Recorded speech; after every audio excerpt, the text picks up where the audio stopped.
Bismillahirrahmanirrahim. Alhamdulillah nahmaduhu wa nasta'inuhu wa nastaghfiruh. Wa na'udzu billahi min shururi anfusina wa min sayyiati a'malina. May yahdihillahu fala mudilla lahu wa may yudlil fala hadiya lahu. Asyhadu an la ilaha illallah wahdahu la syarika lah wa asyhadu anna Muhammadan abduhu wa rasuluh la nabiyya ba'dah. Allahumma salli wa sallim ala nabiyyina Muhammad wa ala alihi wa sahbihi ajma'in, amma ba'd. Hadirin dan hadirat serta para pemirsa yang saya hormati, Assalamualaikum warahmatullahi wabarakatuh. Alhamdulillah,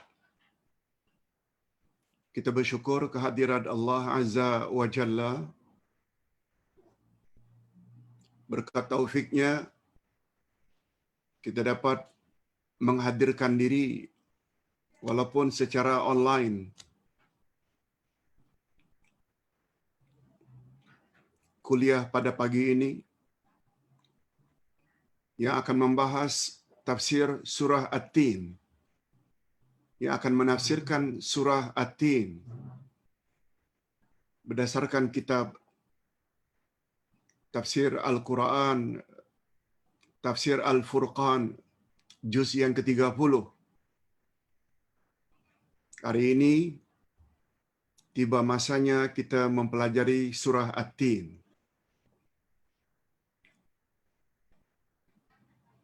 Mudah-mudahan ilmu pengetahuan kita yang kita ambil dari sumber yang asal, yaitu Al-Quranul Karim, kalamullah, sesuai dengan panduan Rasulullah sallallahu alaihi wasallam sebagaimana yang menjadi pegangan salafus saleh 3 kurun pertama. Dengan berbuat demikian, kita tidak akan sesat selama-lamanya, sesuai dengan janji Allah melalui lisan Rasulnya sallallahu alaihi wasallam, taraktu fikum amrain in amsaktum bihima lan tadillu abada, Al-Quran wa sunnati. Ingat, Islam adalah agama dalil. Islam adalah agama yakin. Islam adalah agama ittiba'. Ikut saja apa kata Allah dan apa kata Rasul. Bukan dengan mereka-reka cerita yang tidak ada asas sama sekali. Kita baca terlebih dahulu untuk mendapat keberkatan. A'udzubillahi minasyaitonirrajim. Bismillahirrahmanirrahim. Wattini wazzaitun wa turi sinin wa hadzal baladil amin. Laqad khalaqnal insana fi ahsani taqwim. Thumma radadnahu asfala safilina illa alladhina amanu wa amilus salihat falahum ajrun ghairu mamnun. Fama yukadzibuka ba'du biddin. Alaysa Allahu biahkamil hakimin.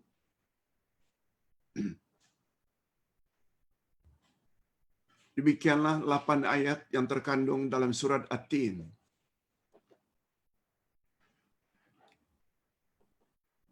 Kita baca dulu terjemahannya. Terjemah harfiah. Demi buah tin dan buah zaitun,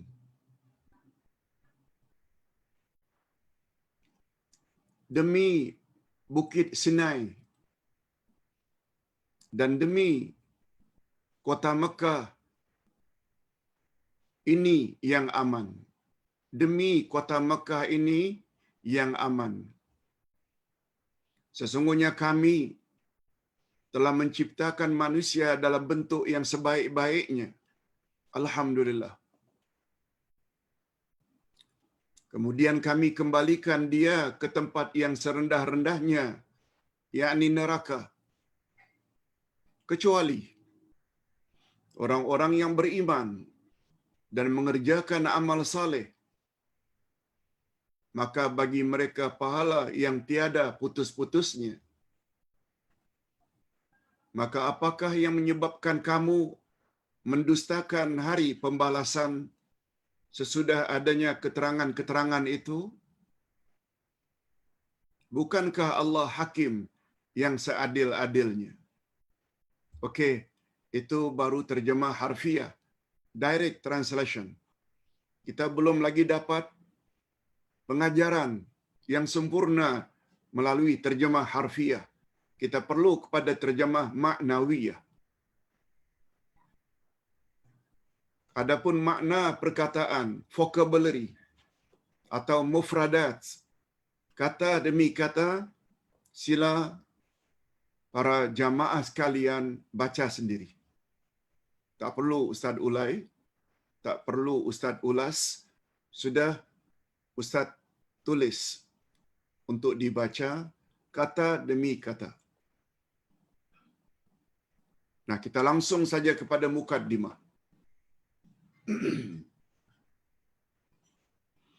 Bagus juga kita tahu background atau latar belakang surah ini.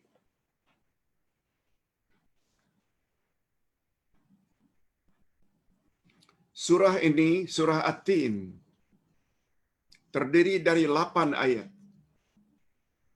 yang pada umumnya semua kita hafal. Termasuk golongan surah-surah Makkiyah. Semua kita tahu, surah Makkiyah banyak mengandung persoalan akidah, keyakinan, yaitu surah-surah atau ayat-ayat yang diturun sebelum Nabi berhijrah ke Madinah. Dipanggil surah Makkiyah. Diturunkan sesudah surat Al-Buruj. Kita dah belajar dah surat Al-Buruj. Nama At-Tin, nama surah ini, surah At-Tin, diambil dari perkataan At-Tin yang terdapat pada ayat pertama surah ini, yang artinya buah tin.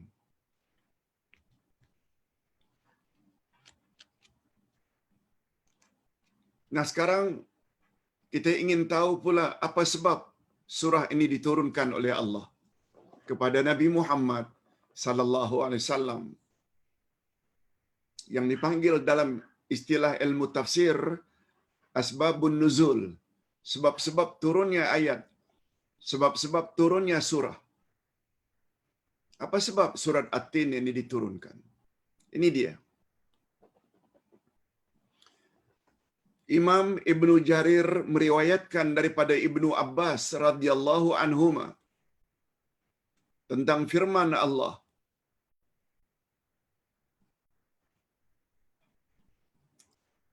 Apa kata Abdullah Ibnu Abbas tentang ayat ini? Summa radadnahu asfala safilin. Salah satu ayat dalam surat At-Tin.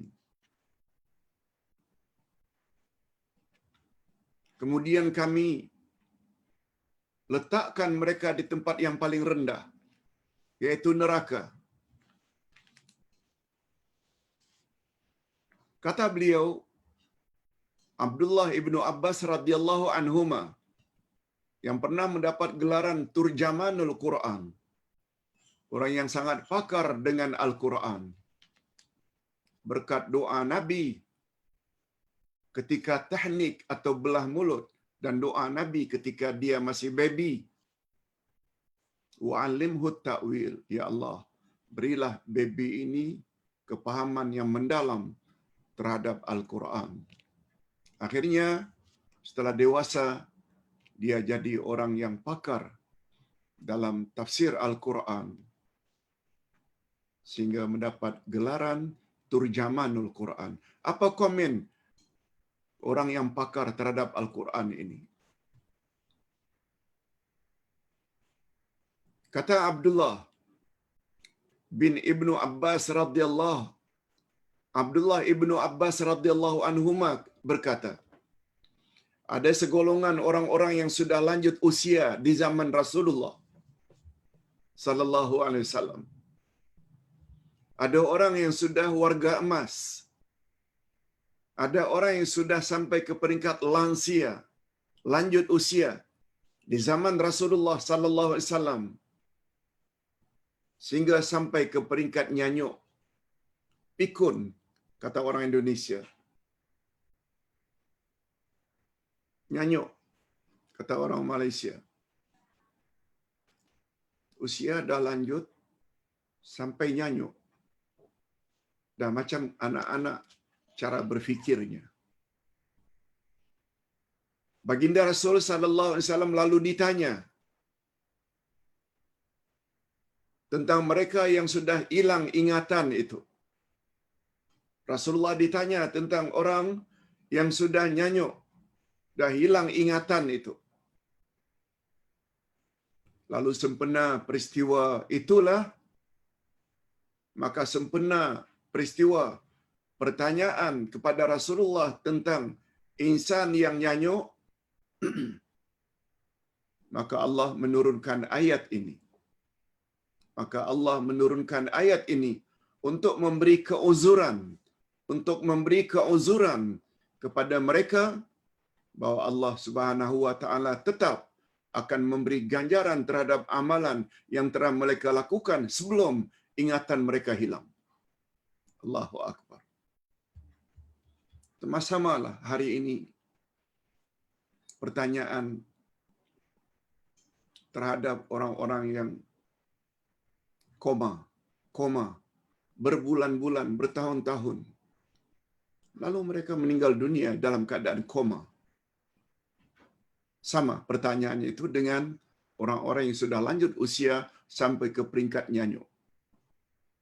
Sempena peristiwa itulah maka turun ayat ini. Berkata lagi Abdullah ibnu Abbas radhiyallahu anhuma. Apa kata Abdullah ibnu Abbas? Ini kata-kata Abdullah ibnu Abbas memberi komen terhadap ayat tersebut.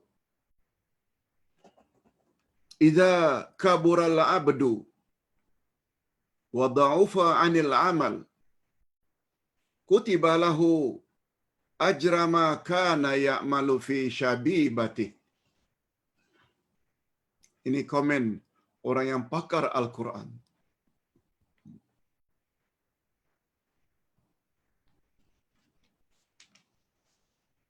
Tak sama ya dengan komen ulama hari ini. Ini salaf. Ini orang yang jumpa Rasul. Ini orang yang sudah didoa oleh Rasul sehingga menjadi orang yang pakar Al-Quran. Komennya boleh diambil kira. Sebab hari ini sungguh banyak ustaz-ustaz yang menjadi penonggang agama. Religion rider. Cakap suka-suka hati. Boleh kita lihat dalam YouTube. Tanpa merujuk kepada kata-kata Rasulullah sallallahu alaihi wasallam Bila baca selawat ini ganjarannya. Bila bercara selawat ini ganjarannya. Lalu orang-orang awam ini dengar, karena yang cakap ini berserban, langsung percaya. No. Islam agama dalil. Islam agama ilmu. Tapi kalau yang cakap itu seperti Abdullah ibnu Abbas radhiyallahu anhuma, itu boleh pakai. Sebab Nabi pernah menyebut, golongan yang selamat ialah ma ana alaihi wa ashabi. Kelompok yang selamat daripada neraka, hanya mereka saja yang layak mendapat syurga, mereka yang ikut aku, ma ana alaihi wa ashabi, dan sahabat-sahabatku. Nabi yang rekomen. Lebih-lebih lagi dari kalangan khulafa'ur rasyidin, Abu Bakar, Umar, Osman, Ali. InsyaAllah bila kita ikut, kita akan selamat. Tapi belum tentu selamat kalau hanya akan ikut kata si fulan, kata si fulan, kata si fulan.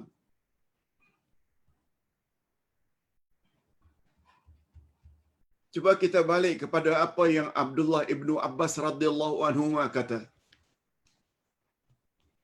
Apabila manusia sudah tua dan lemah, warga emas,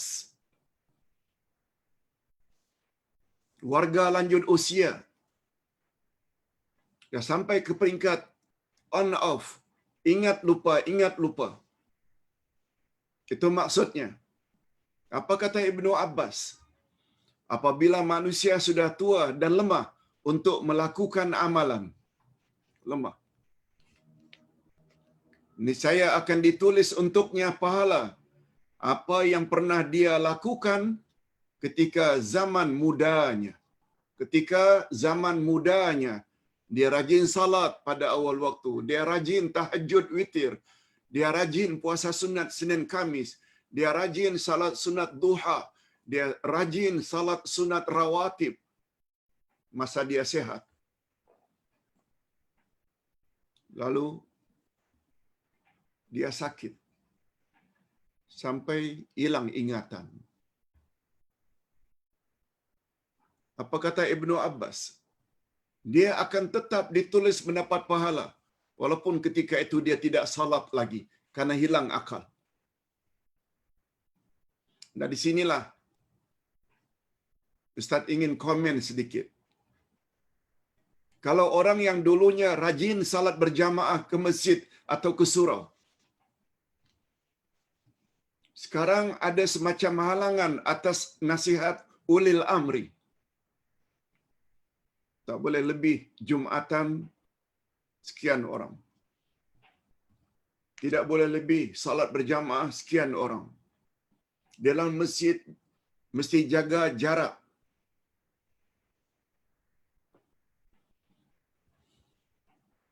Sehingga kadang-kadang kita tak dapat melakukan salat Jumat karena dah melebihi quorum. Kita tetap akan dapat pahala salat Jumat kalau selama ini kita tak pernah tinggal salat Jumat. Kita tetap akan dapat salat berjamaah karena ada semacam kebimbangan. Dijangkiti penyakit yang cukup berbahaya hari ini, COVID-19. Walaupun kita salat di rumah berjamaah dengan keluarga, kita tetap akan dapat pahala seperti salat berjamaah. Apa sebab? Sebab sebelum dulu PKP, kita rajin salat berjamaah. Tapi tidak untuk orang yang tidak rajin dulunya. Itu sebabnya selagi hayat di kandung badan, masih sehat, rajin buat kerja. Ustaz yakin, kerja yang Ustaz lakukan, tiap hari berceramah, tiba masanya Ustaz tidak mampu, karena sakit. La samah Allah. Mudah-mudahan dijauhkan oleh Allah. Lalu Ustaz tidak mampu lagi untuk berceramah. Ustaz tetap setiap hari akan dapat ganjaran macam berceramah. Itu maksudnya. Itu maksudnya. Kata-kata Abu Bakar Ibnu Abbas radhiyallahu anhuma. Yang penting dalam hidup kita perlu istiqamah. Begitu juga kita yang selama ini rajin menghadiri majlis ilmu. Ada ketika kita tertentu kita berhalangan atas sebab-sebab sesuatu. Kita tetap akan ditulis oleh Allah seperti orang yang menghadiri majlis ilmu. Yes, itu prinsip dalam agama. Ini yang dikatakan oleh Ibnu Abbas radhiyallahu anhuma. Ustaz ulang sekali lagi. Iza kabural abdu wa da'ufa 'anil amal kutiba lahu ajra ma kana ya'malu fi syabibati. Apabila manusia sudah tua dan lemah untuk melakukan amalan, niscaya akan ditulis untuknya pahala apa yang pernah ia lakukan ketika zaman mudanya.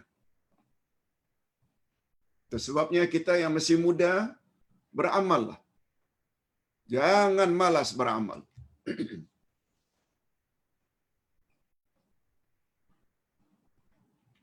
Itu sebabnya Nabi SAW, Nabi, bukan Abdullah bin Abbas, Nabi bersabda,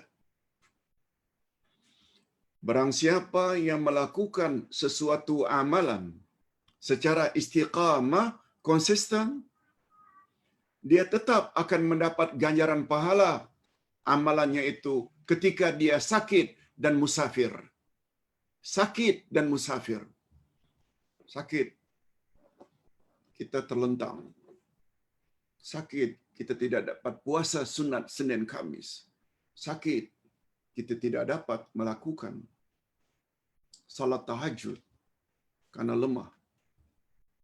Karena dulunya ketika sehat,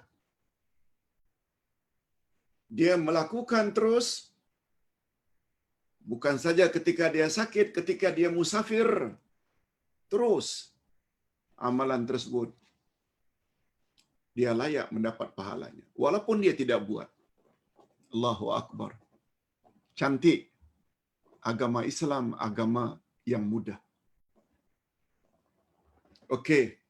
Itu sebabnya kalau Ustaz boleh buat contoh. Rasulullah sallallahu alaihi wasallam bila musafir, beliau tidak buat salat sunat kecuali 2 saja. Termasuk rawatib. Kalau rawatib pun yang beliau buat, pertama, qabliyah subuh sahaja. Dan yang kedua, witir. Ini saja yang Nabi tidak tinggalkan ketika beliau mukim atau ketika beliau musafir. Macam mana Nabi tak buat rawatib, qabliyah, ba'diyah untuk salat-salat yang lain? Mengapa Nabi tidak buat tahajud ketika musafir? Itulah rahasianya. Siapa yang melakukan satu amalan secara rutin, konsisten, istiqamah, dia akan mendapat pahala yang sama diberi oleh Allah ketika dia sakit atau ketika dia musafir. Cantik. Agama kita agama yang mudah. Tak mau memberat-beratkan. Kita saja yang kadang-kadang suka memberat-beratkan karena kekurangan ilmu. Karena kekurangan ilmu. Berapa banyak yang mendakwa bila KL ke JB?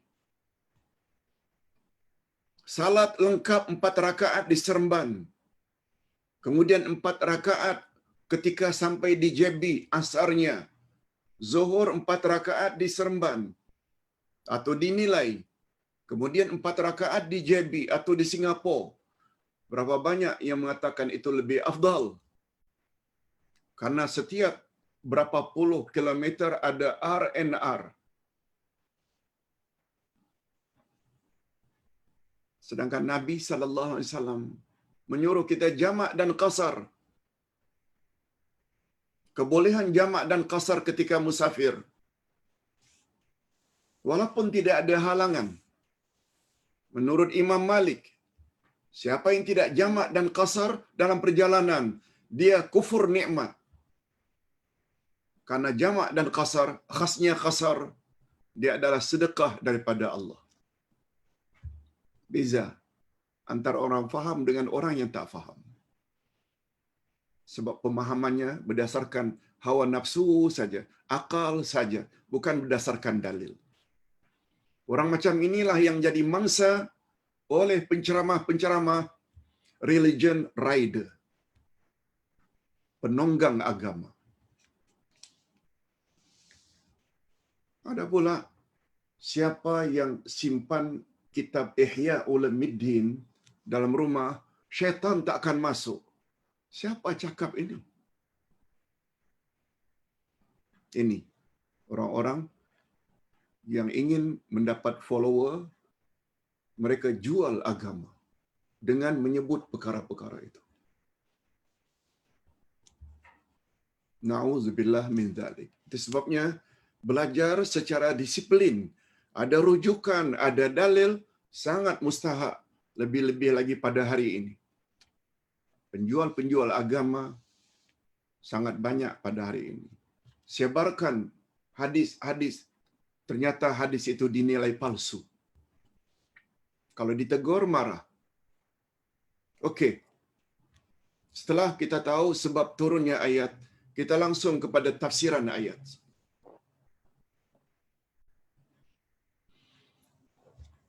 والتين والزيتون وطور سينين وهذا البلد الأمين.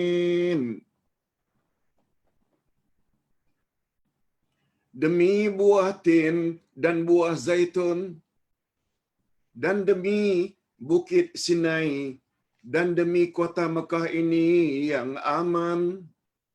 Okey, itu literal translation. Apa dia punya pengajaran Pak Ustaz? Coba dengar, ini bukan Ustaz cakap. Ulama tafsir terkemuka Imam Ibn Katsir yang komen. Para mufassirin, iaitu ahli tafsir, pakar tafsir, berbeza pendapat tentang makna tin, zaitun dan tursinin dan baladil amin yang menjadi bahan sumpah pada permulaan surat At-Tin ini. Para ulama tafsir tidak sependapat. Kita ingin tahu apa pandangan mereka.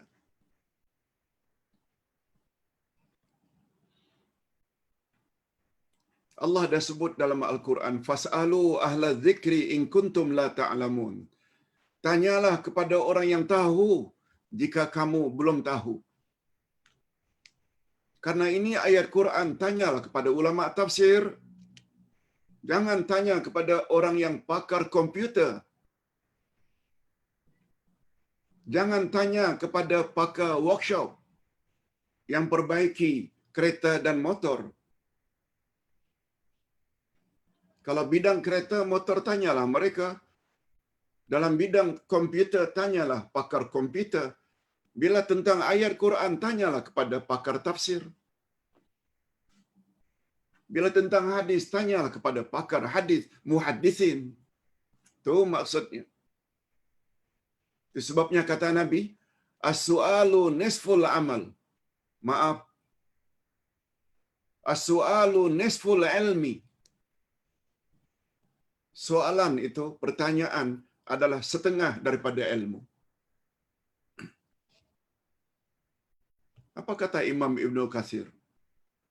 Ulama berbeza pendapat tentang bahan-bahan sumpah yang Allah gunakan di atas.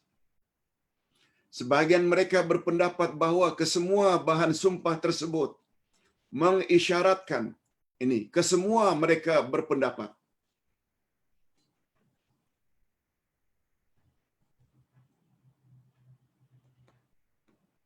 bahawa bahan-bahan sumpah At-Tin, Az-Zaitun, wa Turi Sinin, Bukit Tursina, wa hadzal baladil amin, dan negeri yang aman ini yakni Mekah. Bahawa itu semua mengisyaratkan tentang tiga tempat. Tiga tempat. yang pada masing-masing tempat itu telah diutus oleh Allah nabi-nabinya dan rasul-rasulnya dari kalangan ulul azmi dan rasul-rasul yang mempunyai syariat yang agung. Lalu dijelaskan oleh Imam Ibnu Katsir. Pertama, sumpah Allah wattini wa zaitun, demi bukit Tursina, demi buah tin dan buah zaitun, yaitu Allah bersumpah dengan tempat tumbuh pohon tin dan zaitun. Yang paling subur adalah Baitul Maqdis. Baitul Maqdis dekat Masjidil Aqsa, yaitu memberi isyarat apa Baitul Maqdis? Ia memberi isyarat Allah bersumpah dengan tempat Nabi Isa bin Maryam diutus oleh Allah. Isa diutus oleh Allah di Palestin. Allah gunakan bukan demi Palestin, bukan. Demi tempat yang paling subur tumbuh dua jenis pokok, yaitu tin dan zaitun. Sebabnya apabila kita melepasi border Jordan masuk ke Palestin, kita akan jumpa sepanjang jalan buah tin, buah zaitun, pohon tin, pohon zaitun sepanjang jalan dan sangat subur. Itu maknanya. Nah, yang kedua, wa turi sinin, bukit Sinai, yaitu bukit tempat Nabi Musa bin Imran alaihi salam bercakap dengan Allah, atau Musa menerima Taurat. Itu di Bukit Tursina, lain lagi negerinya. Kalau tadi Baitul Maqdis,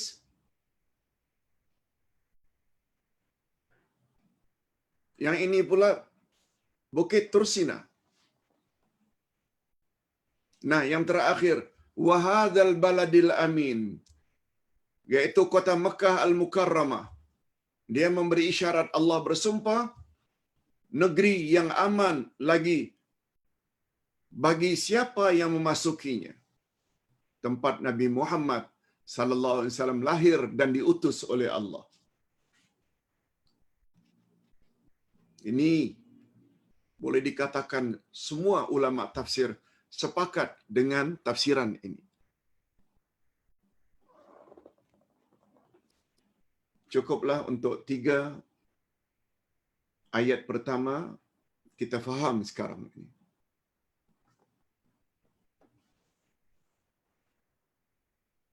Makna 3 ayat pertama dari sudut harfiah dan dari sudut maknawiyah, yaitu tafsiran ayat.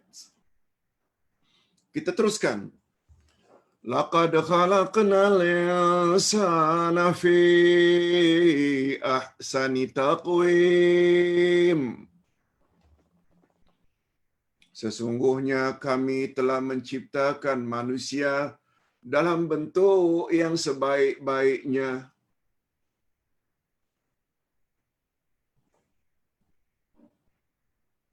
Allah Subhanahu wa taala menerangkan di dalam ayat ini bahwa dia, yakni Allah, telah mencipta manusia dalam bentuk yang sebaik-baiknya. Adapun maksud ungkapan fi ahsani taqwim, dalam bentuk yang sebaik-baiknya, apa dia tafsirannya? Ini dia. Manusia dijadikan dalam bentuk yang paling baik. Tubuhnya tegak ke atas. Parasnya cantik. Mengambil sesuatu yang dikehendakinya dengan tangan. Bukan seperti binatang yang mengambil sesuatu dengan mulutnya. Mengambil sesuatu dengan mulutnya. Malahan kebagusan manusia sangat terserlah karena mereka dianugerahkan akal fikiran sehingga mampu menerima ilmu pengetahuan dan kepandaian, mempunyai daya kreatif sehingga dapat menakluk alam dan binatang-binatang. Semuanya dapat dikuasai oleh manusia. Kuda ditunggangi, onta ditunggangi, gajah dijadikan sebagai pengangkat kayu-kayu balak atau barang-barang berat. Semuanya manusia dapat kontrol karena akalnya, yang pada binatang tak punya. Di situ kelebihannya manusia. Itu sebabnya guna akal sebaik-baiknya. Jangan jadi pak turut. Jangan taklid buta saja, lebih-lebih lagi dalam soalan agama. Ikut apa kata Allah, apa kata Rasul. Semua perkataan yang tidak datang dari Allah dan Rasul dan yang bercanggah, tolak habis-habisan. Walaupun dia dikeluarkan oleh orang-orang yang bertaraf wali atau alim ulama.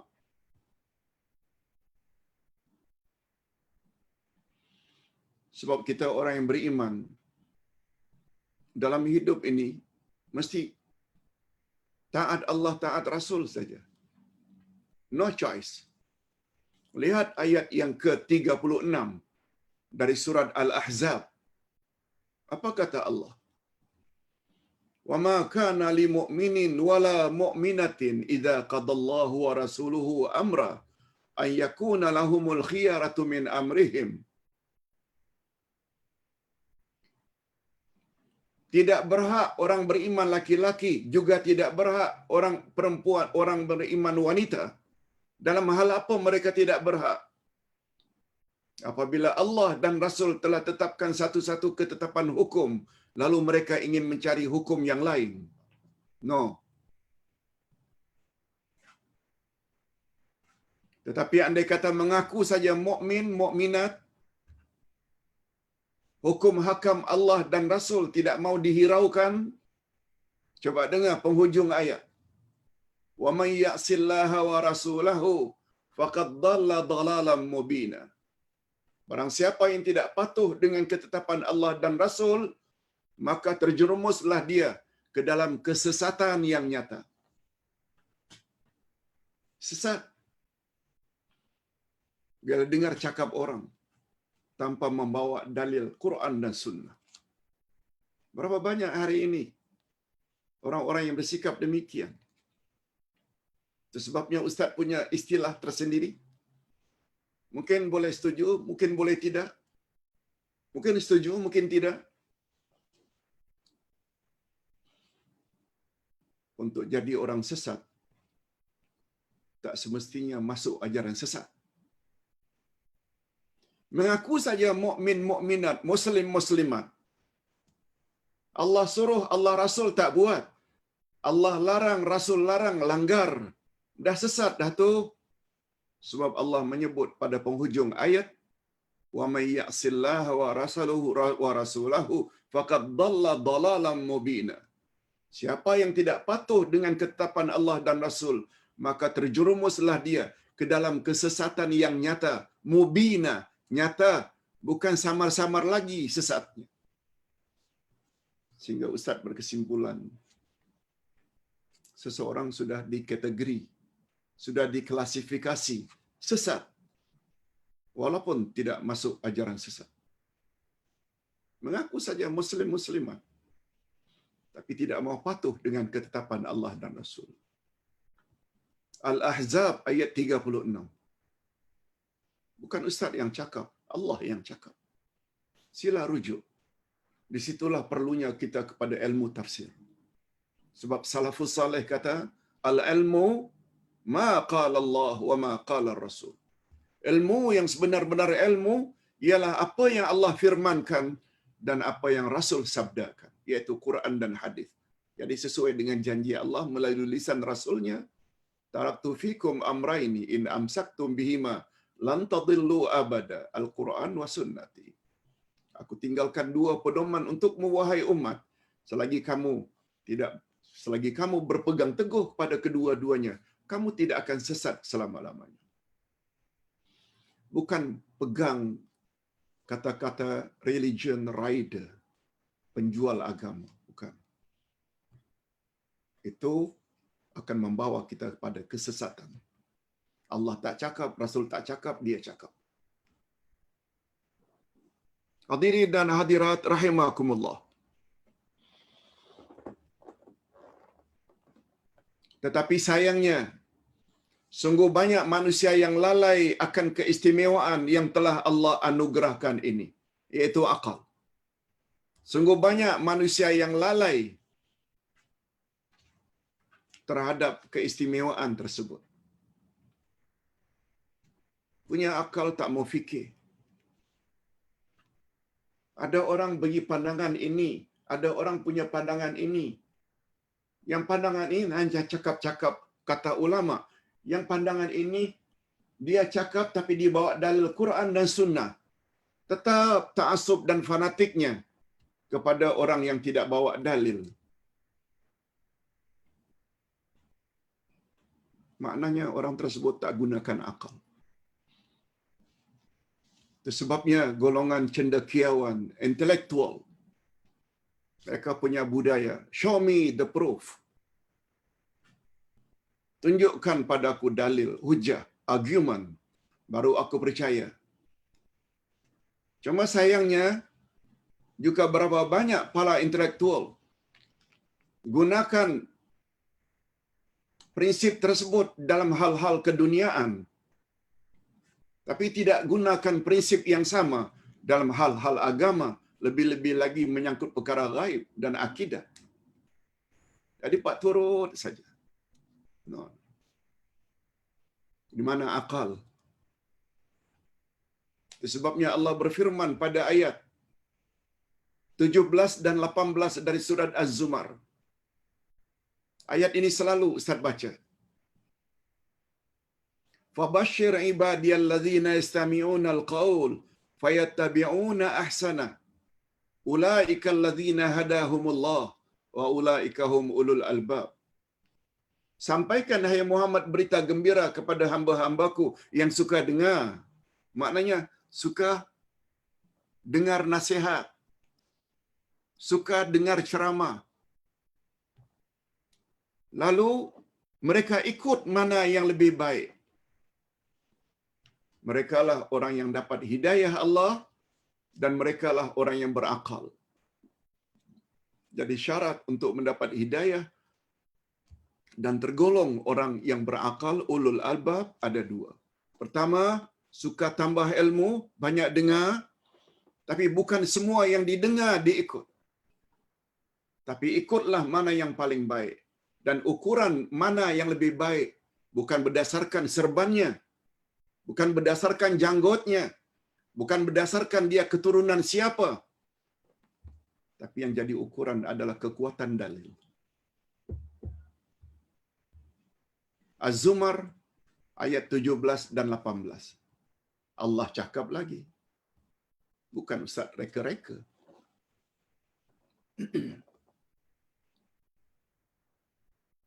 Itu sebabnya dikatakan akal pembeza antara manusia dengan binatang. Itu sebabnya beberapa bulan yang lalu kita ada bawa satu topik manusia yang lebih sesat dari binatang. Apa sebab? Ada telinga tak mau dengar, ada mata tak mau lihat kebesaran Allah, ada akal tak mau gunakan akal. Ulaika kal an'ami bal hum adall. Mereka tak ubahnya bagaikan binatang, bahkan lebih sesat dari binatang. Surat Al-A'raf ayat 179. 179 surat Al-A'raf. Allah yang cakap, bukan ustaz yang cakap. Ada akal tapi tak gunakan. Kalau binatang pakai ikut saja ke mana pengembalanya bawa, wajar saja.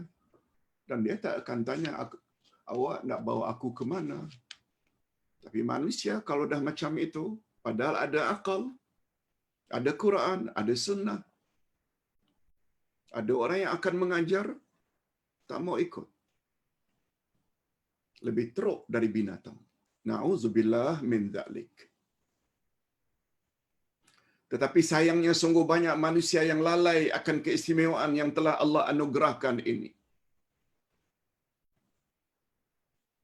Mereka mengira bahawa diri mereka sama sebagaimana makhluk-makhluk yang lain. Mereka lakukan amalan yang tidak dibenarkan oleh akal yang sehat dan tidak direstui oleh naluri atau fitrah yang sejahtera. Mereka merasa bebas memperturutkan kehendak hawa nafsu dengan pelbagai keseronokan yang sementara ini.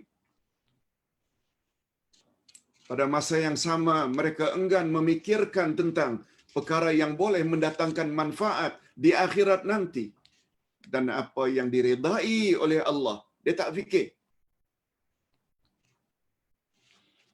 untuk mencapai nikmat yang kekal abadi sebagaimana yang difirmankan oleh Allah. Apa kata Allah tentang orang yang akan bahagia di akhirat? Ini dia. Surat Asy-Syu'ara ayat 88-89. Yauma la yanfa'u malu wala banun illa man atallaha biqalbin salim.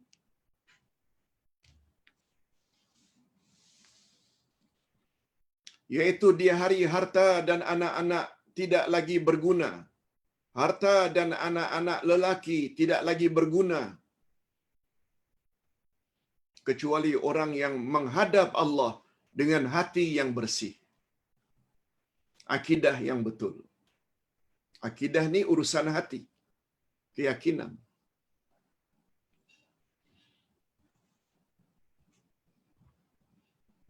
Hakikat inilah yang diisyaratkan oleh ayat berikut.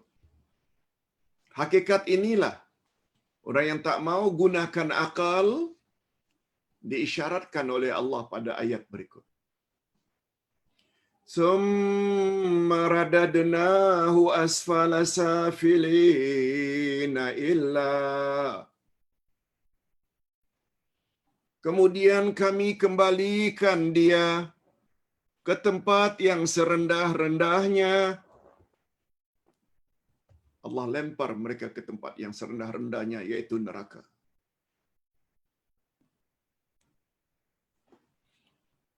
Menurut Mujahid, Abu Aliyah, Al-Hasan, Ibnu Zaid dan lain-lain, maksud ayat, setelah mereka dicipta oleh Allah dalam bentuk yang paling baik, kemudian mereka akan dimasukkan ke dalam neraka sekiranya mereka tidak mentaati Allah dan tidak mengikuti ajaran Rasul-Nya. Yes, itu dia.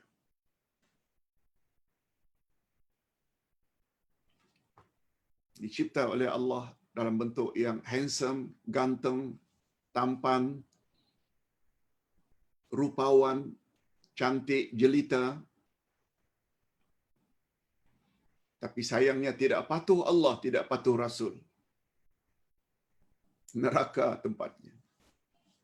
Itu makna asfala safilin, tempat yang paling rendah, yaitu neraka. Ada juga yang mengartikan summa radadnahu asfala safilin, kemudian kami kembalikan dia kepada umur nyanyuk. Ada pula yang mengartikan begitu. Allah akan nyanyukkan dia, yang dipanggil dengan arzalil umur, umur kanak-kanak. Tafsiran seperti ini diriwayatkan daripada Ibnu Abbas radhiyallahu anhuma dan Ikrimah radhiyallahu anhu, sehingga Ikrimah pernah berkata,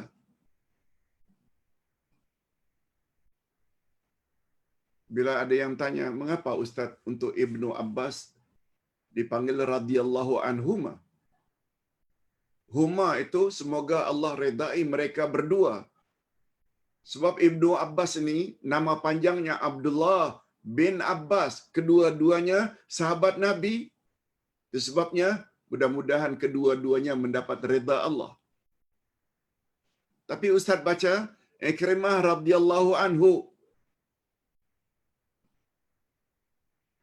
Semoga Allah redai Ikrimah seorang. Sebab Ikrimah adalah anak Abu Jahal. Semua kita tahu Abu Jahal Allah tak reda. Malah Nabi pernah menyebut Abu Jahlin Fir'aunu hadhil ummah. Abu Jahal itu adalah Fir'aun umat ini. Itu sebabnya kita baca radhiyallahu anhu.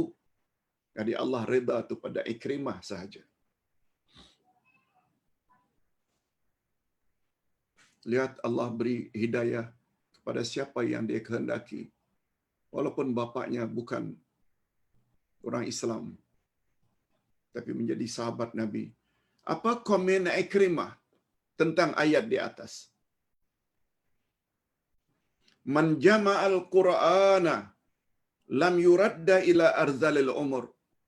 Barang siapa yang membaca Al-Quran, suka dan gemar membaca Al-Quran, niscaya dia tidak akan ditimpa oleh penyakit nyanyuk.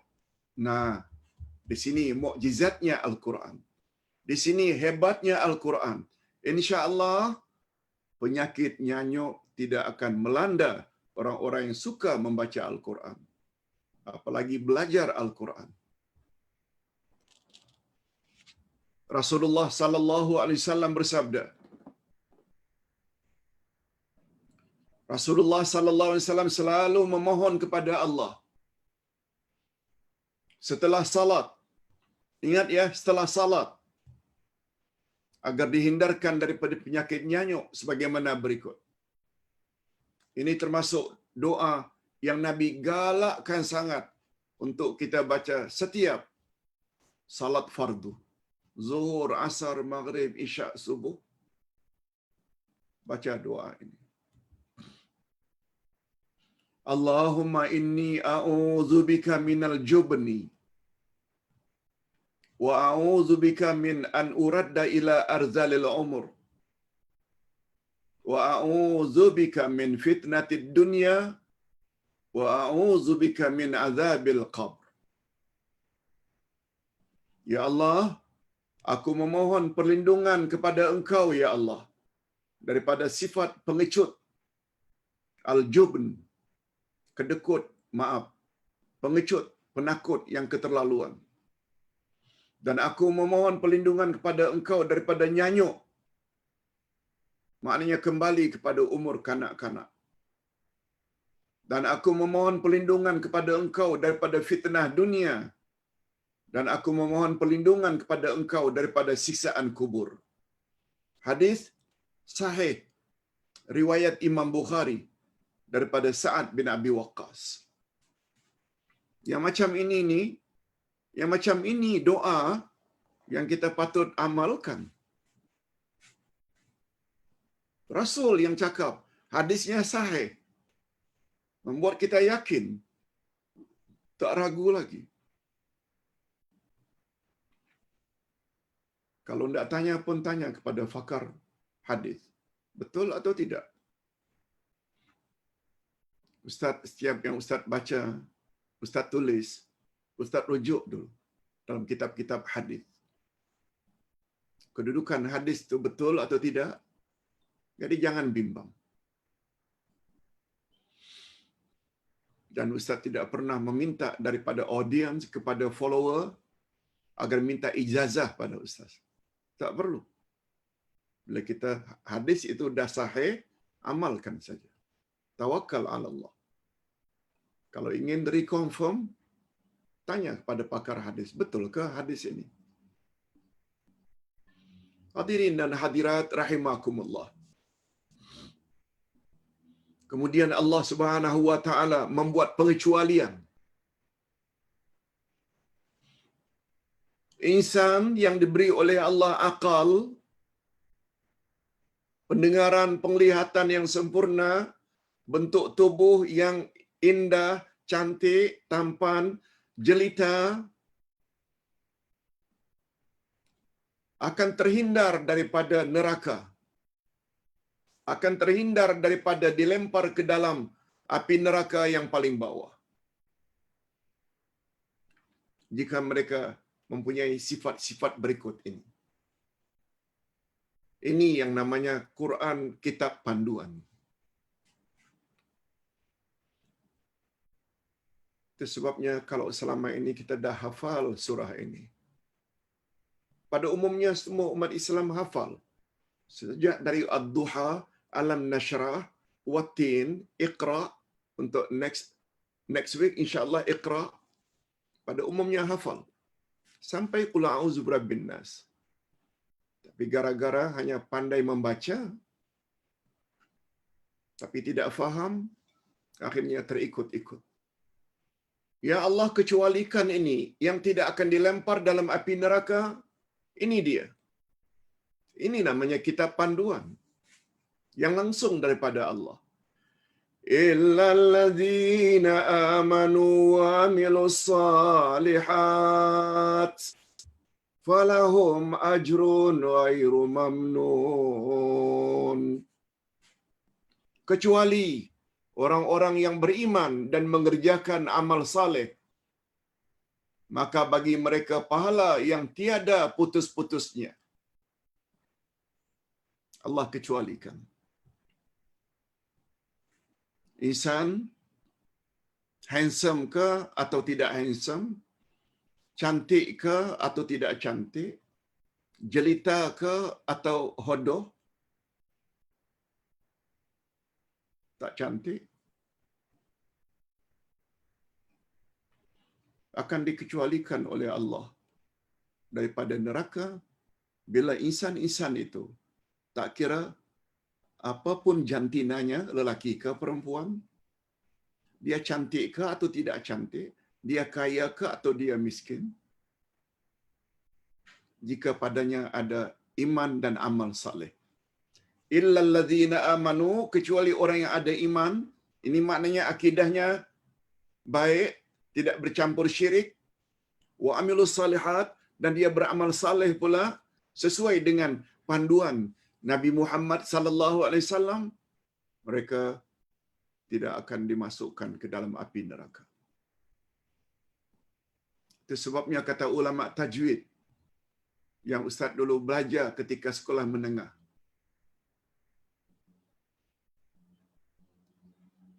ustaz masih ingat lagi namanya, Ustaz Muhammad Syahid, mengajar kami ilmu tajwid.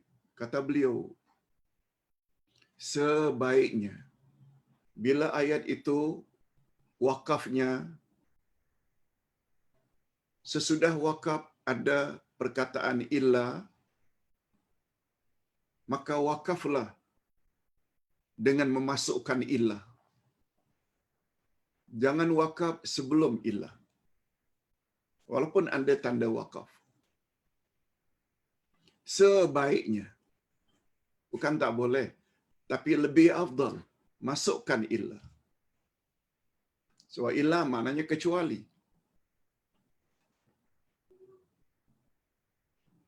Kecuali ini akan mendatangkan hukum yang berbeza berbanding hukum sebelumnya. Ustaz buat contoh. Innal insana lafi khusrin illa, wakafnya pada khusrin. Tapi setelah itu ada illa, kecuali. Sebaiknya wakaf pada illa. Jangan wakaf pada innal insana lafi khusr, baru sambung kemudian illal ladzina amanu wa amilus salihat. Boleh juga, tapi kurang afdal. Apa sebab? Bila berhenti atau full stop pada khusrin, dia akan jadi sesungguhnya seluruh jenis manusia di dalam kerugian. Padahal ayatnya belum sempurna itu.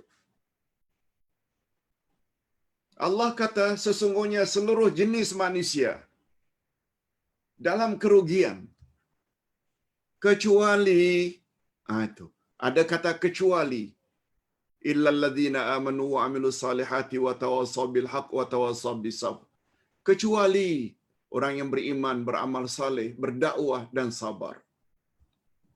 Oleh sebab itu kata guru ustaz, sebaiknya kita wakaf pada illa, kemudian untuk menyambungnya Mulai dari illa. Jadi bunyinya macam ini. Innal insana lafi khusrin illa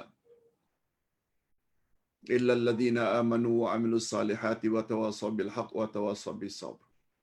Sesungguhnya seluruh jenis manusia dalam keadaan kerugian kecuali orang-orang yang beriman, beramal saleh, berdakwah dan sabar. Ustaz buat contoh lain. Surat Al-Ma'un. Fawailul lil musallin alladzina fi salatihim sahun. Ini bukan illa, tapi alladzina.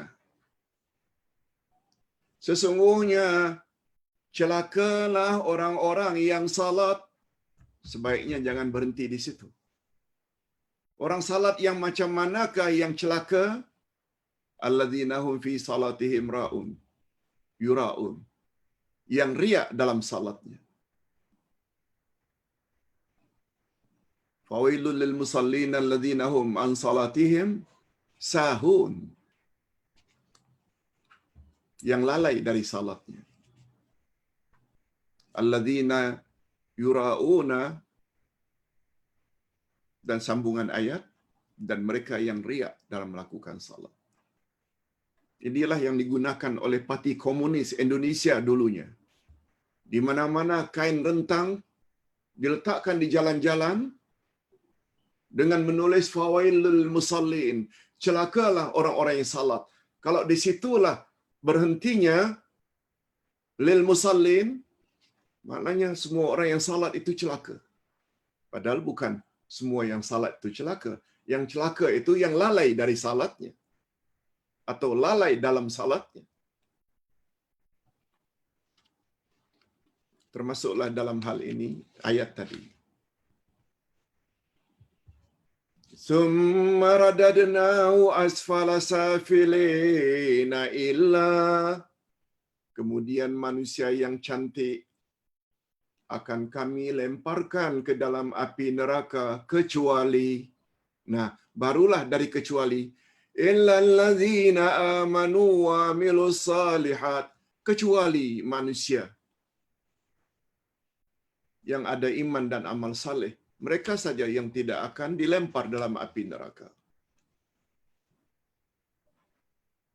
Malah bagi mereka ganjaran yang berterus-terusan. Nah, apa pula maksudnya? Maksudnya ialah, adapun orang-orang yang menjalankan ajaran agama dengan baik, memiliki iman yang betul dan beramal saleh, apakah amalan wajib atau amalan sunat, demikian juga seluruh bentuk ketaatan dan senantiasa mendekatkan diri pada Allah, maka bagi mereka ganjaran pahala yang tidak putus-putusnya, walaupun ketika itu mereka tidak mampu melakukannya lagi karena usia tua dan lemah anggota. Ini yang kita maksudkan tadi. Nabi ditanya tentang orang yang sudah nyanyuk. Padahal sebelum dia nyanyuk, dia rajin beramal. Kata Nabi, dia layak mendapat pahala terus-menerus setiap hari. Sebagaimana yang dia amalkan sebelum dia nyanyuk. Walaupun ketika itu dia tidak lagi melakukan amalan tersebut. Walau. Cantiknya agama kita.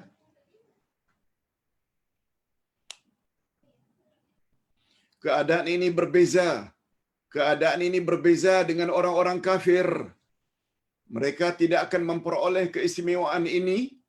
Bahkan bagi mereka tak putus-putusnya balasan kejahatan karena dosa-dosa yang mereka anjurkan ketika di dunia dulu. Begitu sebaliknya. Siapa yang menyebarkan ajaran sesat, black magic, syirik, khurafat, bid'ah disebarkan, lalu penyebar tersebut nyanyuk. Selagi followernya tetap ikut, selama itu pula terus menerus saja kesesatan itu tertimpa ke atasnya. Itu sebabnya dalam mengajar agama ni jangan kita reka-reka tanpa merujuk kepada kalam Allah dan kalam Rasul. Bahaya. Bahaya. Di dalam hadis yang sahih, ini yang Ustaz sebutkan tadi. Ini hadisnya. Bukan kata ulama. Bukan kata kiai, bukan kata habib. Bukan kata wali, tapi kata Rasul sallallahu alaihi wasallam. Idza safara al-'abdu aw marida kataballahu lahu mithla ma kana ya'malu muqiman sahiha. Jika seorang hamba musafir traveling atau dia sakit, dua, musafir ke atau sakit, lalu Allah akan tuliskan untuknya pahala sebagaimana yang dia amalkan ketika dia mukim, iaitu menetap, dan ketika dia sehat. Sama betul. Itu sebabnya ikutilah ibu-ibu, bapa-bapa, sikap umuhani. Sikap umuhani mengadu pada Nabi.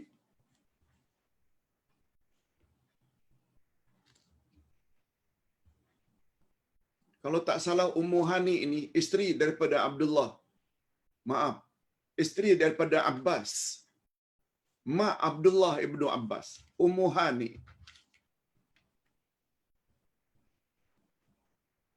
Kalau tidak salah. Pada suatu hari Ummu Hani berkata, "Ya Rasulullah, Ummu Hani ini, aku ni sudah lemah, tak dapat beramal macam dulu-dulu. Tak mampu puasa sunat lagi. Tak mampu tahajud witir seperti biasa. Lalu dalam keadaan duduk-duduk seperti ini, kalau aku tidak beramal pun, aku tidak baca apa ya Rasulullah." Nabi ajar 5 rangkap zikir. Ummu Hani dalam keadaan paralyzed, lumpuh, tak kuat beramal. Baca banyak-banyak subhanallah, walhamdulillah, wala ilaha illallah, wallahu akbar, wala hawla wala quwwata illa billahil aliyyil azim. Nabi yang ajar. Lalu Nabi explain, Ummu Hani bila baca sekali subhanallah, ganjarannya begini. Sekali baca alhamdulillah, ganjarannya begini. Begitulah seterusnya. Kalau sekali. Macam mana kalau subhanallah sekian ratus kali, alhamdulillah sekian ribu kali, Allahu akbar sekian ribu kali. Dalam keadaan duduk-duduk, zikir yang itu selain membaca Al-Quran, zikir-zikir itu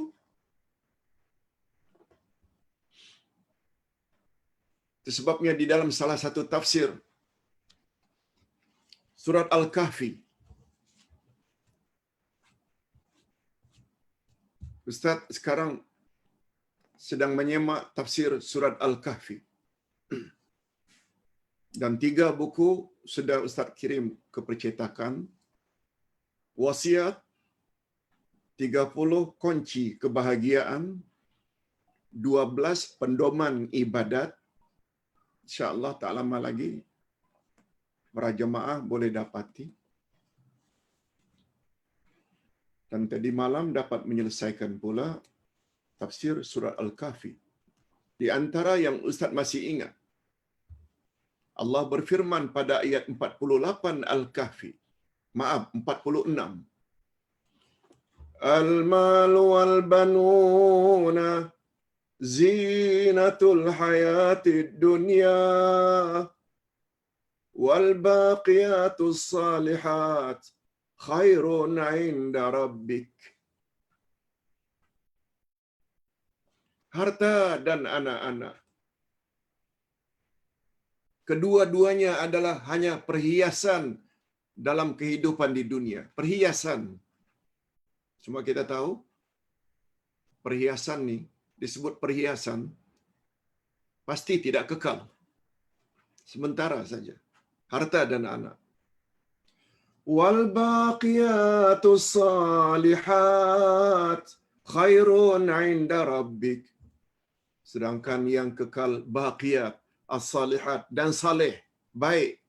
Sedangkan yang kekal lagi baik, itu adalah lebih baik di sisi Tuhanmu dan lebih baik untuk dijadikan tumpuan harapan kita. Ketika Nabi ditanya al-baqiyatus salihat itu apa ya Rasulullah? Yang kekal lagi baik. Lagi-lagi Nabi ajar. Satu di antara tafsirannya, yang kekal lagi baik itu ialah 5 rangkap zikir. Subhanallah walhamdulillah wala ilaha illallah wallahu akbar wala haula wala quwata illa billah. Ini yang namanya ilmu.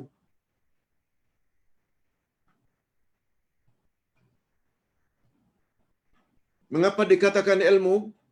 Yang pasti, Rasul yang cakap. Rasul yang cakap. Mengapa kita terlalu tertarik dengan pandangan yang disampaikan tanpa merujuk kepada Nabi? Hanya merujuk kepada orang-orang tertentu yang menyebutkan fadilatnya beginilah, bila baca selawat ini, awak nanti akan disambut oleh Rasulullah dalam kubur bila awak mati. Bila baca selawat ini, awak akan murah rezeki. Semua perkara itu perkara ghaib, yang tak ada seorang pun yang tahu kecuali Allah. Kalaupun selain Allah yang tahu, hanya Rasulullah. Karena Rasulullah terima wahyu. Kalau apa Nabi kata, siapa bersalawat pada aku 1 kali, Allah akan bersalawat kepadanya 10 kali. Hadis sahih, yang itu boleh pakai. Salawat Allah kepada kita, maknanya Allah cucuri rahmat dan berkat dalam hidup kita. Yang itu okey. Hadirin dan hadirat rahimakumullah. Sampai kita ke 2 ayat yang terakhir. Apa kata Allah? Fama yukadzibuka ba'du biddin alaisallahu biahkamil hakimin. Maka apakah yang menyebabkan kamu mendustakan hari pembalasan sesudah adanya keterangan-keterangan itu? Mengapa masih lagi tidak percaya akan adanya pembalasan? Hari pembalasan, mengapa tak percaya? Bahawa yang dibalas itu syaratnya 2. Awak lakukan ikhlas lillahi ta'ala, dan amal ibadat itu awak lakukan ikut cara Rasulullah sallallahu alaihi wasallam. Masih lagi tak percaya ke? Maksudnya, wahai manusia, apakah yang mendorong kamu untuk mendustakan adanya pembalasan di akhirat? Setelah segala keterangan didedahkan oleh Allah yang tidak dapat kamu ingkari lagi. Betul tak semua cakap Allah benar belaka? Sebabnya awal-awal Quran Allah dah sebut, zalikal kitabu la raiba fi hudan lil muttaqin. Inilah kitab Al-Quran, tidak ada sedikit pun keraguan di dalamnya, pedoman bagi orang yang bertakwa. Dan Allah sebut dalam banyak ayat, syurga hanya untuk orang-orang yang bertakwa. Oleh sebab itu, susah nak masuk syurga kalau kita tidak berusaha untuk jadi insan yang bertakwa. Dan syarat pertama untuk menjadi insan yang bertakwa, mesti jadikan Al-Quran sebagai rujukan utamanya. Mesti Nabi Muhammad sallallahu alaihi wasallam dia jadikan role model mengatasi segala-galanya. Sebab salah satu daripada gelaran untuk Nabi Muhammad, beliau adalah Imamul Muttaqin, leader, pemimpin bagi orang-orang, semua orang yang bertakwa. Leadernya adalah Nabi Muhammad sallallahu alaihi wasallam. Bila kita ada prinsip macam ini, kita tidak akan boleh dikelentong oleh religion rider, penjual agama. Tak. Kita tidak akan jadi mangsa. Malah ada di kalangan daripada religion rider kata, jangan tanya dalil, ikut sajalah. Nah, ini di antara ciri-ciri. Boleh kita lihat dalam banyak YouTube statement-statement seperti itu. Na'udzubillah min dzalik. Itu sebabnya Ustaz sangat galakkan kita bila belajar ini. Ustaz suka menyampaikan secara profesional ajaran agama mesti adalah rujukan, mesti ada rujukan. Itu sebabnya karena kesibukan luar biasa akhir-akhir ini, Ustaz minta maaf kalau mula Desember akan datang tak dapat kirim nota lagi. Nota itu semua ada dalam buku yang Ustaz tulis. Kalau tidak ada rujukan, kongsi-kongsilah dengan kawan-kawan yang ada rujukan. Kalau ingin memiliki rujukan, kontaklah. Dalam Facebook ada yang kita panggil dengan kedai buku Uday. Bukan mahal pun. Kita boleh beli yang lain-lain, tapi untuk keselamatan kita di akhirat, kita merasa berat. Ustaz bukanlah minta dibeli sangat. Nah. Apalagi untuk pengetahuan semua, buku-buku Uday tidak ada di kedai-kedai buku atas sebab-sebab tertentu. Ustaz hanya jual sendiri. Di mana Ustaz pergi dulunya, tapi sekarang sebaiknya melalui online. Alhamdulillah. Satu-satu minggu kadang-kadang sampai 200-300 pesanan untuk membeli buku. Alhamdulillah. Sangat mudah untuk mendapat buku pada hari ini. Apa sebab, Pak Ustaz? Perlu kepada rujukan. Karena Islam agama dalil, agama hujjah. Walaupun background kita bukan agama, tapi kita dengan baca ayat Quran cakap ini, hadis cakap ini, cukuplah. Seperti umpamai menghadiri majlis ilmu pada hari ini, baru kita tahu. Oh, macam itu rupanya surat At-Tin punya makna. Sungguh mendalam.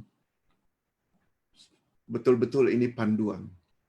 Saya walaupun handsome, walaupun cantik, rupanya tak ada guna kecantikan dan kehandsoman saya kalau saya tidak beriman dan beramal. Ingat, iman dan amal tak akan sempurna kalau tidak berpaksi kepada dalil-dalil Quran dan sunnah Nabi sallallahu alaihi wasallam. Sekali lagi minta maaf kalau Ustaz hanya akan kirim nota bulan November ini saja sampai berakhir. Desember tolong cari sendiri. Kalau ada rakan-rakan yang punya buku, share. Di photostat pun tak mengapa. Tapi kalau ingin memiliki buku, silakan. Sangat mudah hari ini melalui Shopee atau kontak nombor-nombor tertentu dari kalangan anak-anak Ustaz. InsyaAllah kita akan dapat dalam sehari dua saja. Bukan main sekarang cepatnya cara untuk mendapatkan sesuatu. Hadirin dan hadirat rahimakumullah. Kita teruskan. Tidak ada, Ustaz ulang, maksudnya wahai manusia, apakah yang mendorong kamu untuk mendustakan adanya pembalasan di akhirat nanti? Setelah segala keterangan didedahkan oleh Allah yang tidak dapat kamu ingkari lagi? Bukankah Dia yang mencipta dirimu dengan penciptaan yang sempurna? Dan kamu juga melihat kenyataan hidup bahawa manusia akhirnya akan tua.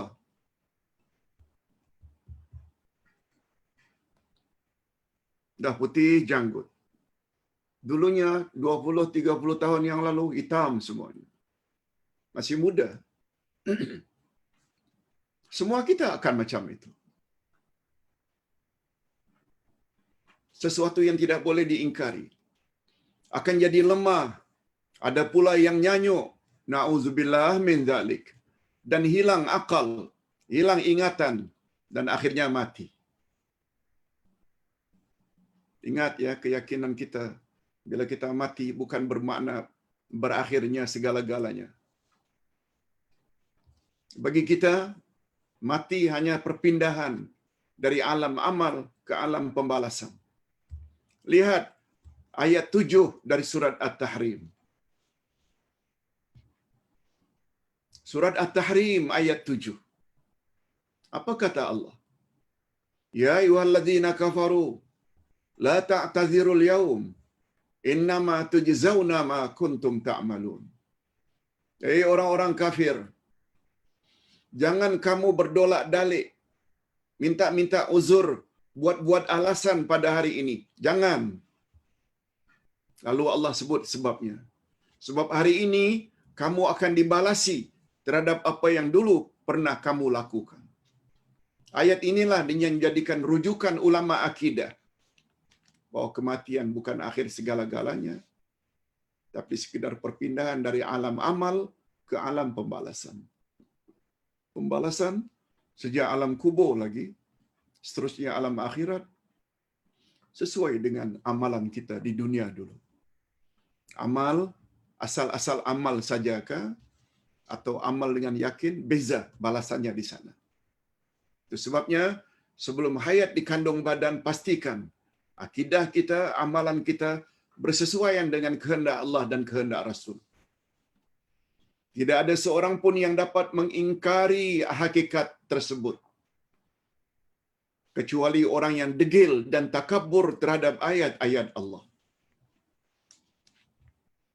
Itu sebabnya surah ini turun di Mekah, karena orang Mekah tak percaya ketika itu terhadap hari pembalasan.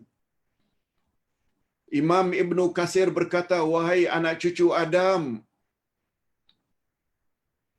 wahai anak cucu Adam, apakah yang menyebabkan kamu mendustakan hari pembalasan? Padahal kamu mengetahui bahwa siapa yang mampu mencipta pada permulaannya, maka kemampuannya untuk mengembalikannya adalah lebih berkuasa lagi. Maksudnya, kalau awak yakin yang mencipta ini awak, padahal awak pada asalnya tak ada, menjadi ada. Bukankah yang ada ni setelah dia musnah, lebih mudah untuk mengadakan balik sebab dulu dia pernah ada? Itu maksudnya.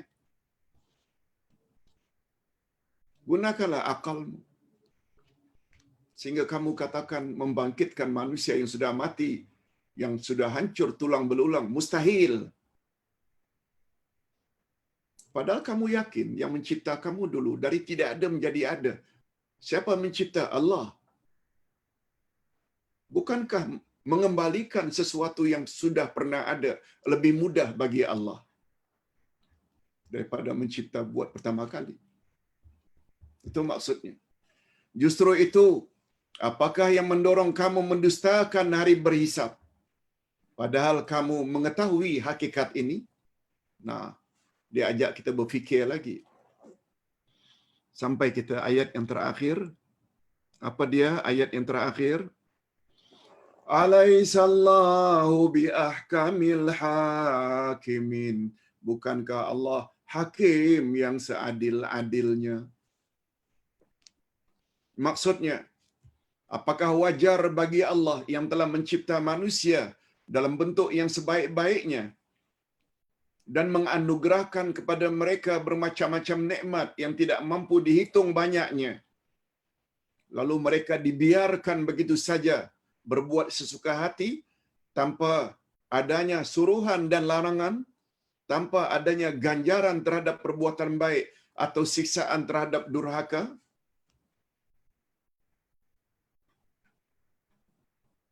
Apakah macam itu ke Allah yang Maha Bijak? Tak ada satu orang pun yang berakal yang akan berkata begitu. Mesti ada hikmahnya. Bagaimanakah akal yang sejahtera boleh menerima bahawa manusia kelak di akhirat akan diperlakukan sama oleh Allah, padahal amalan mereka di dunia berbeza-beza? Orang yang buat syirik, khurafat, bid'ah akan samakah dengan orang yang akidahnya mantap dan ikut sunnah Nabi? Akal yang sejahtera kata impossible, mustahil. Apalagi Allah yang maha adil. Manusia saja tak boleh terima. Allah akan menyamakan ganjaran untuk mereka di akhirat nanti antara orang mukmin dengan orang kafir. Antara mukmin yang suka dengar, fanatik ta'assub pada tuan guru, dengan mukmin yang ikut Quran dan sunnah. Tak sama. Walaupun sama-sama masuk syurga, tapi peringkat syurga itu ada 100 peringkat. Tak sama. Mudah-mudahan kita semua termasuk ke dalam golongan yang layak mendapat syurga Firdaus, syurga yang paling atas bersama para rasul sallallahu alaihi ajma'in.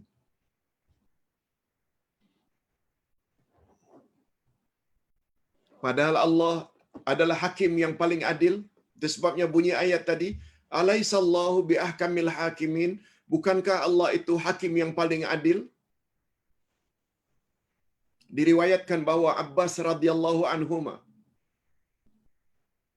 diriwayatkan bahwa Abbas radhiyallahu anhu dan Ali bin Abi Talib radhiyallahu anhu, jika mereka membaca ayat ini, alaisallahu biahkamil hakimin, lalu mereka pun mengikutinya dengan bacaan, bala wa ana ala dzalika minasyahidin, benar, aku ikut menyaksi, aku ikut menjadi saksi akan perkara itu. Ini sesuai dengan hadis daripada Abu Hurairah radhiyallahu anhu. Apa kata Nabi sallallahu alaihi wasallam yang diriwayatkan oleh Imam Tirmizi, man qara'a surat wat-tini waz-zaitun fa qara'a alaisallahu bi ahkamil hakimin falyaqul bala wa ana ala dzalika minasyahidin. Artinya, barang siapa membaca surat wat-tini waz-zaitun lalu sampai kepada ayat alaisallahu bi ahkamil hakimin, maka hendaklah dia membaca bala wa ana ala dzalika minasyahidin. Begitu menurut hadis riwayat Imam Tirmizi. Wallahu a'lam. Hadirin dan hadirat, demikianlah secara ringkas, lebih kurang 1.5 jam, kurang 2-3 minit, kita bahas tafsir surat At-Tin. Cuma rasanya kurang sempurna kalau Ustaz tidak tambah dengan sedikit peristiwa yang Ustaz baca dalam kitab-kitab tafsir. Peristiwanya macam ini. Di zaman khalifah dahulu kala, Ustaz tak pasti di zaman Umayyah ke atau Abbasiyah, tapi yang jelas pada satu hari datang jumpa khalifah. Dia berkata, ya Amiral Mu'minin. Amiral Mu'minin ini panggilan untuk khalifah. Saya telah berkata kepada isteri saya,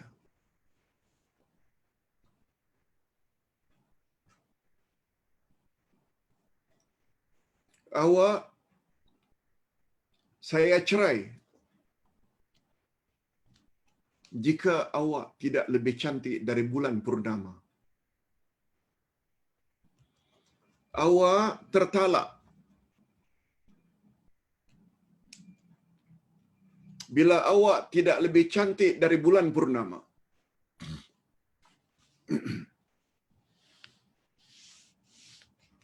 Ketika membahas surat At-Tin ini, ada ulama membawa peristiwa ini, kisah ini, untuk dijadikan bahan pemikiran kita, pengajaran bagi kita.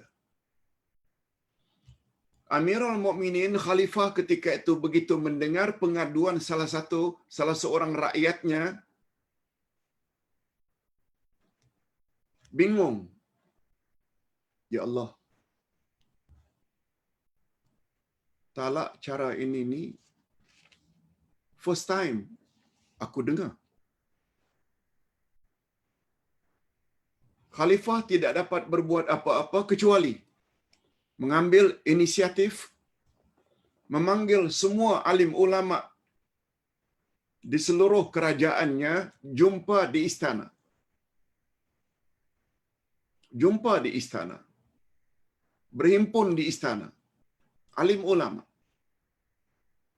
Kita ringkaskan, kata Khalifah, aku beta himpun kalian semua, wahai ulama, karena aku baru saja mendapat satu pertanyaan yang aku tidak boleh jawab. Mohon pandangan para ulama. Lalu diutarakanlah kepada aku ditanya oleh seseorang yang telah mentalak istrinya dengan istilah, engkau tertalak, wahai istriku, jika wajahmu tidak lebih cantik dari bulan purnama. Hadirin dan hadirat, betul tak dalam istilah kita pun, bulan purnama itu selalu dihubung kaitkan dengan kejelitaan seseorang, cantiknya seseorang. Oh, dia bagaikan bulan purnama. Cantik ke, sempurnakan, selalu diistilahkan bulan purnama. Bulan yang sempurna, bukan bulan sabit. Lalu kepada para ulama, setelah didedahkan pertanyaannya, setelah diberi peluang mereka berfikir, lalu Khalifah minta pandangan satu demi satu.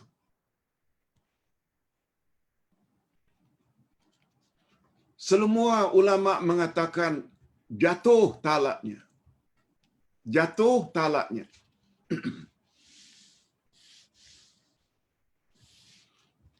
Kecuali satu orang alim yang ikut musyawarat, yang tidak memberi apa-apa komen. Tidak memberi apa-apa komen.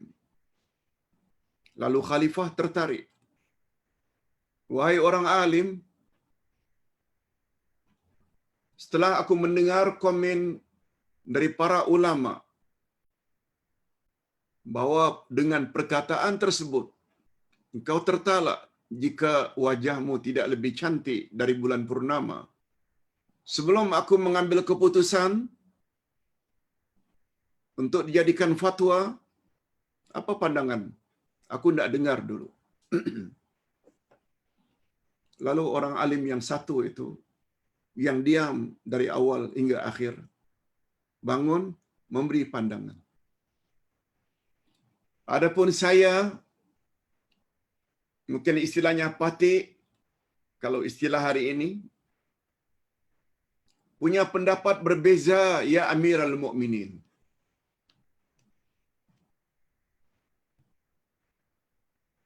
Bahwa talak tersebut tidak jatuh. Nah, Amirul Mukminin tanya, ini dia orang yang faham. Apa dalilnya? Kamu katakan ucapan itu tidak jatuh.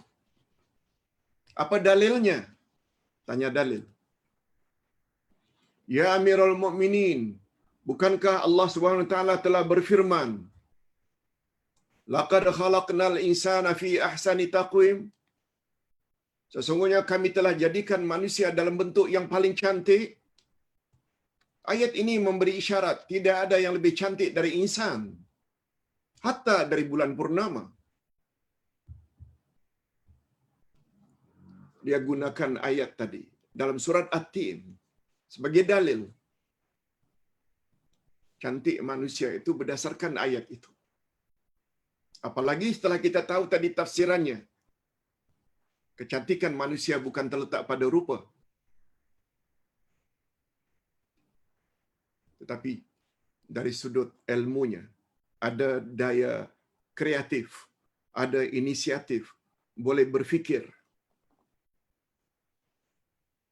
Hadirin dan hadirat serta para pemirsa yang saya hormati, akhirnya Amirul Mukminin mengambil kesimpulan, ini jawaban yang betul. Ini jawaban yang betul.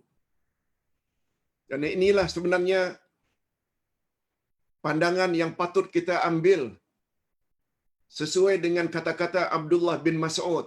Kalau tadi Abdullah ibnu Abbas radhiyallahu anhuma, ini Abdullah bin Mas'ud ketika menyebut puak yang selamat, Ahlus Sunnah wal Jamaah, apa definisinya? Menurut Abdullah ibnu Mas'ud, seorang sahabat yang juga pakar Al-Quran. Apa kata beliau? Al-jama'atu ma wafaqal haq walau kunta wahdak. Ahlus Sunnah wal Jamaah ialah puak yang menepati kebenaran, puak yang menepati tepat dengan kebenaran walaupun dia disokong oleh seorang diri. Walau seorang diri. Ini contohnya. Kebenaran itu adalah berdasarkan kebenaran. Kebenaran itu adalah berdasarkan dalil dari Quran dan Sunnah, bukan pandangan majoriti. Sebagaimana firman Allah pada ayat 116 surat Al-An'am. Apa kata Allah tentang amalan majoriti? Wa in tuti aktsara man fil ardi yudilluka an sabilillah. Bila kamu patuhi, taati majoriti manusia, niscaya majoriti manusia akan menyesatkan kamu dari jalan Allah. Itu sebabnya demokrasi dalam Islam tak sama dengan demokrasi ala barat. Ala barat asal ramai penyokong, itulah yang betul. No. Dalam Islam, kebenaran berdasarkan hujah, dalil, argument.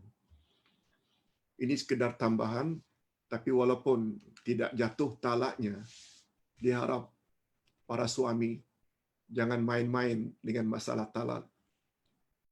Jangan katakan pada isteri, aku akan talak kamu sekiranya kamu tidak lebih cantik dari bulan purnama. Walaupun itu tidak jatuh, tolong jangan main-main dalam bab talak, cerai dan lain-lain. Demikianlah segala yang baik-baik yang Ustaz mampu sampaikan, itu adalah ilham daripada Allah Azza wa Jalla. Bukan wahyu, sebab itu hanya milik Rasul dan Nabi.